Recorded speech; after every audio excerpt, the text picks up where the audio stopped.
Rangga Saputra Isnendi tega mencekik istrinya sendiri Triwahyuni hingga tewas. Tindakan ekstrim jarang terjadi tanpa pemicu. Ledakan emosi muncul karena kegagalan menyelesaikan masalah. Pasangan ini dikenal tertutup terhadap warga sekitar hingga tak ada dukungan sosial yang harusnya bisa mencegah peristiwa ini terjadi. Inilah serial tabir hidup terjepit, suami cekik istri, petaka di balik rumah tangga.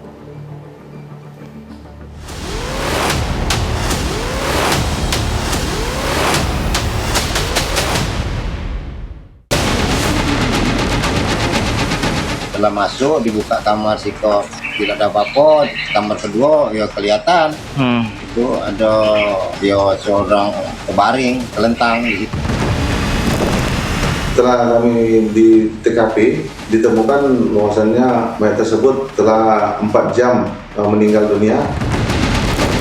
Mendapatkan informasi dan cek dan oleh TKP mengerucut kepada suami korban sendiri dan langsung mendapati suami korban tidak jauh dari TKP.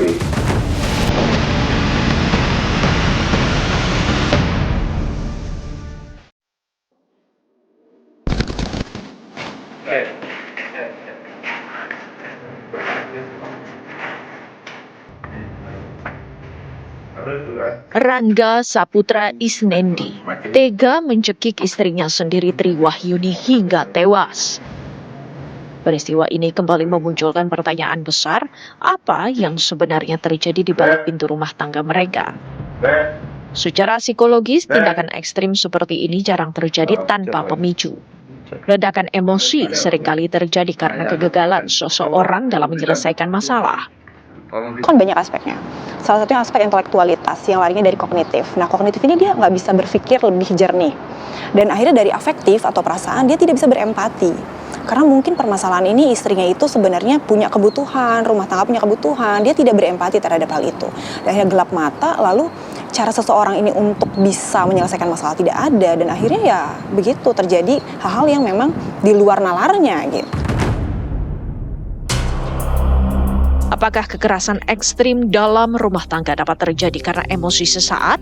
Menurut Regina, kepribadian dan perilaku seseorang dapat berakar dari pengalaman dan juga pola asuh.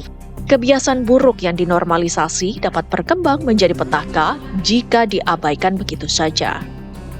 Emosi itu adalah energi.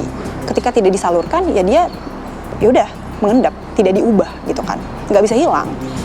Sekali, 2 kali, 3 kali akhirnya meledak. Bisa itu. Yang kedua, kalau misalnya memang apakah terus-terusan gitu? Bisa jadi terus-terusan. Kenapa? Misalnya memang orang ini punya traits personality-nya nih lebih agresif. Orang kan beda-beda. Ada orang yang lebih agresif dan akhirnya mereka juga bisa lebih ke arah yang kekerasan. Nah, itu bisa juga kayak gitu. Jadi sekali dinormalisasi dia merasa bahwa perilaku kekerasan ini wajar. Bisa dilenggakan karena patriarki. Misalnya si istrinya merasa bahwa namanya juga suami, harus nurut, dinormalisasi, disimpan, diterima. Nah, itu bisa tuh kayak gitu. Dan akhirnya karena dinormalisasi makin parah. Pasangan ini dikenal tertutup dan jarang berbaur dengan tetangga. Kondisi sosial yang terisolasi membuat konflik tidak terdeteksi oleh lingkungan. Ketika tidak ada sistem dukungan sosial, korban maupun pelaku cenderung menyimpan masalah sendiri yang berisiko memperburuk kondisi psikis. Ketika seseorang ini bisa berakhir seperti ini, bisa jadi juga tidak ada teman atau relasi dekat untuk bisa berbagi. Artinya adalah mendapatkan pandangan-pandangan atau pemikiran baru tentang permasalahannya. Gitu. Jadi sebenarnya memecahkan masalah itu kan perlu latihan. Nah, latihan itu selain dari diri sendiri, kita membutuhkan pandangan orang lain. Nah, ketika jatuhnya jadi ansos ya, jadi dia nggak milih untuk bersosialisasi, ini sangat juga menjadi suatu aspek ya, yang bisa memberikan dia tuh bisa jadi seorang ya pembunuh seperti itu. Pelaku sempat mengakui perbuatannya kepada orang tuanya. Secara psikologis, pengakuan ini bisa mengindikasikan berbagai hal, mulai dari rasa bersalah, panik, hingga kebutuhan mencari perlindungan emosional. Dalam kondisi pasca kekerasan, pelaku sering mengalami guncangan psikis dan kebingungan atas tindakannya sendiri. Ini berarti tanpa perencanaan yang matang. Dia aja bahkan nggak tahu gimana cara menutup alibinya gitu. Itu pasti yang pertama. Takut punishment lah.